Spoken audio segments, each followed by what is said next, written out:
Hi, it's Reen from Embroidery Garden, and I've got a new tutorial for you for In the Hoop Designer software. I took one of the built-in zipper bag templates and I customized it to fit my iPad. So I have my iPad in here in a case, and I also made it have enough room to fit the plug and cord to charge it. The bag, of course, is fully lined. There are no raw edges inside, and the software gives you instructions on how to stitch the zipper bags out. So when I customized this bag, basically what I did was took one of the built-in zipper bag templates. I happened to pick one that it has a number 5 zipper in it. And I basically took all the components of the zipper, all the steps of installing the zipper, which includes the placement, the tack down, the stitch that stitches this piece of fabric onto this edge of the zipper and the lining underneath here, and the stitch that stitches this fabric, this main fabric, and the fabric on the inside to the opposite edge of the zipper.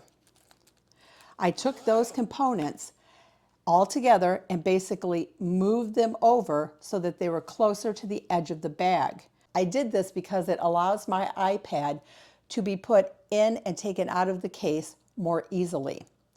I also customized the quilting and these decorative lines that end your quilting stitches, and the same line that is above the zipper that kind of holds down this fabric piece after it gets sewn on.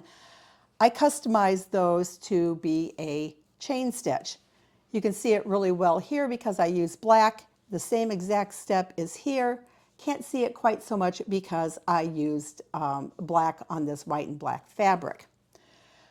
Another thing that I did was I shortened the bag a little bit.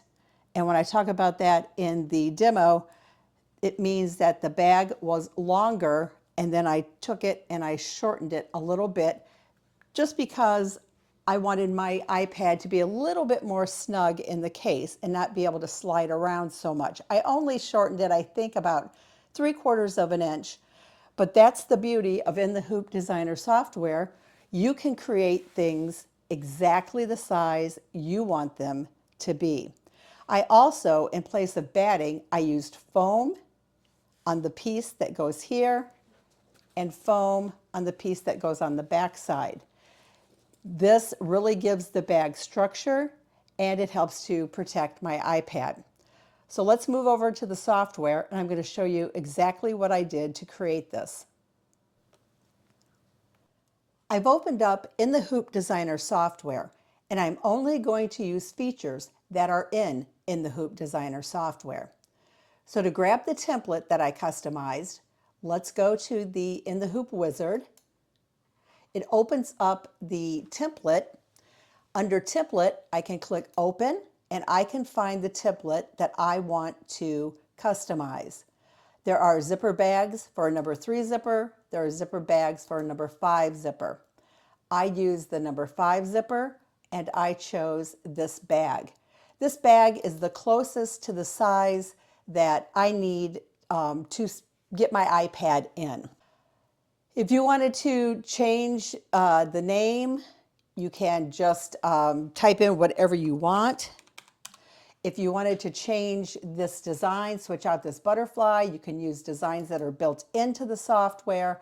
I'll just grab something real quick, click OK again, and you can see that it changed it.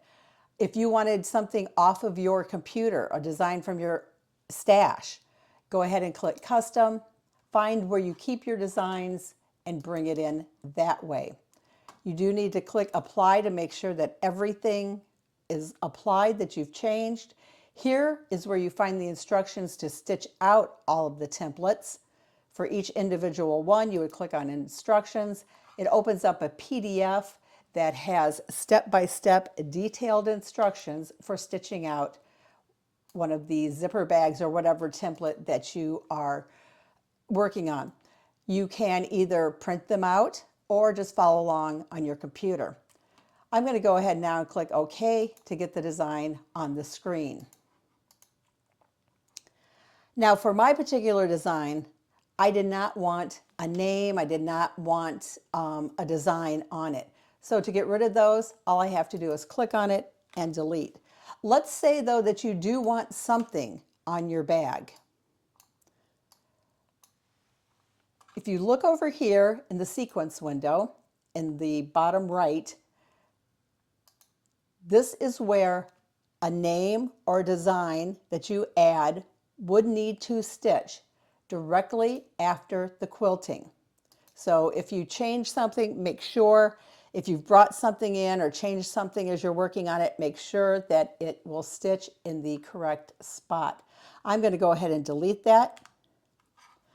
Now before I start doing anything, I'm going to grab this design, move it over, and then I'm going to bring in, I'm going to go File, Merge, and I'm going to bring in my customized design that I did, just so you can see how I've changed things.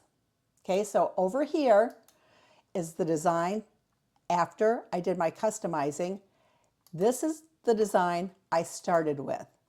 So the first thing that I did was I moved the zipper over. You can see how it's closer to the edge here than on the original template. Let's go back over to the sequence window in the bottom right, and let's grab the components that we need to make sure that we move everything at the same time and don't forget any of the steps.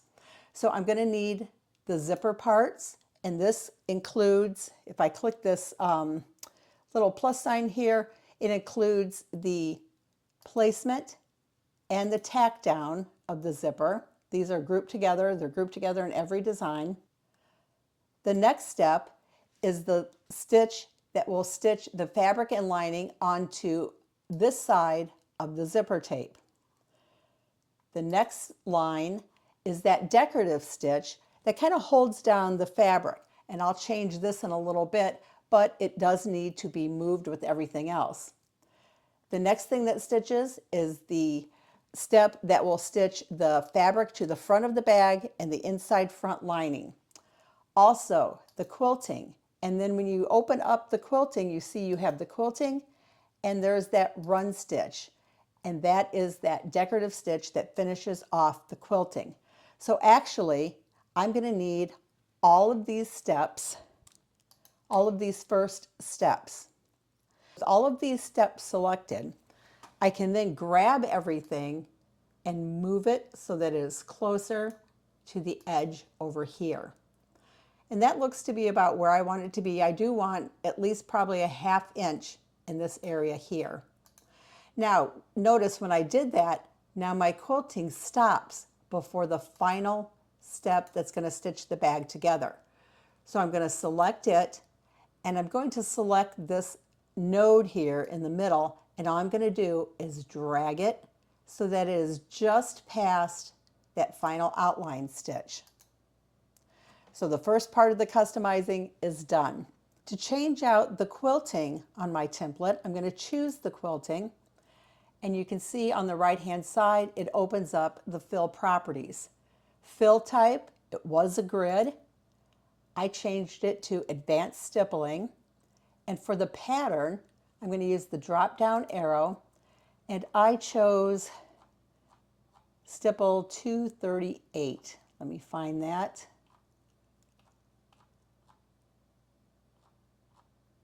You have a lot of choices here. And there it is. And hit apply. Now notice it's very tight here. So to change that, go back over to the right. Under pattern length, I'm going to change that. And I'm going to put a big number in there. I'm going to put 82 and click apply. I've got that, but look at it. It's a little angled. So we can change the angle of the stitching. With it selected, with that fill selected, choose the shape or that edit tool. And you see this yellow line here. Grab one of the ends, see me moving it, and then see as I move it that the angle changes. So I did this one at 90 degrees. I'm going to click in the design space, and now you can see I've changed my quilting. The other things that I need to do is change this decorative stitch, so I'm going to select it. It opens up that run window. Under type, I'm going to use the drop-down menu and select motif. Use the drop-down menu under pattern, and I selected a chain stitch. I also made the pattern length a little bit bigger. I changed it to 5 and click apply. Do the same thing to that decorative stitch on the other side of the zipper. Select it. Under type, come down to motif. Under pattern, come down to chain, and I personally like it to be a 5. Click apply. The last thing that I did was I made the bag a little bit shorter. Remember I said that I probably made it about 3/4 of an inch shorter. Let me move this one kind of a little bit closer, kind of line them up a little bit. And you can tell that this bag is just a little bit shorter than the one that I'm customizing. So to make it a little bit shorter, I'm going to select the entire bag. I'm going to select this bottom node, and I'm just going to shorten it to where I want it to be. Now notice, you get this notification up at the top that's warning you about the zipper and that you've moved things. But I don't need to worry, because if I move it, if I only shorten it, I'm not messing with the width of the zipper placement, tack down, and the steps that are going to stitch the fabric on. And to double check that, let's go back over and grab the first part of the zipper. I can go to transform, and it's still at 1.25, which is the width for a number 5 zipper. So again, I followed the instructions. I stitched this bag out, and I used foam in place of the batting in the instructions, and I used 3 different colors of bandanas. Under this video, I will link to the In the Hoop Designer software and the Sew Any Shape foam that I used. Hope you enjoyed this tutorial, and I hope that you try it.